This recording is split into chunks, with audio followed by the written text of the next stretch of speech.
I dance naked for large and occasionally insultingly modest sums of money. Yes, you can be a stripper and a feminist.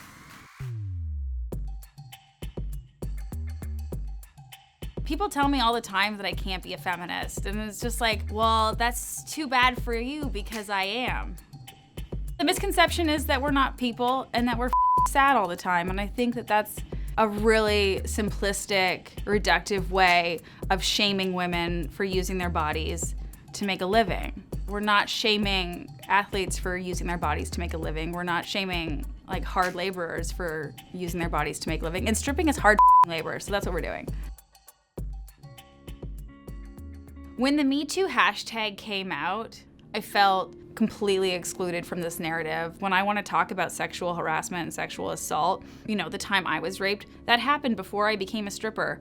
That happened from somebody I trusted. That happened from somebody who told me women's rights are human rights. It's infuriating, and we definitely don't feel like we're welcome in that movement at all. Because we understand consent more than anyone else. Everything that we do is consensual. We negotiate at every step because to get money, you have to consent first to what you're gonna do for it. That's why we don't feel included in the Me Too movement, because they're like, what do you expect? You're a stripper. And you're like, yeah, I'm a human being who does a job. What does that have to do with me being able to consent or not?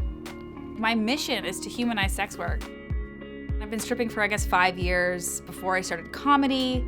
Stripping influences comedy, and comedy influences stripping. Comedy is the most amazing way to communicate complicated ideas. I try to make people laugh as much as I can, and then I shove my righteous feminism down their throat when they're still laughing, and then eventually they kind of digest it, and it's awesome.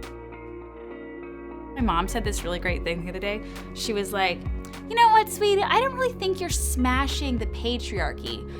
I think what you're doing is empowering the matriarchy.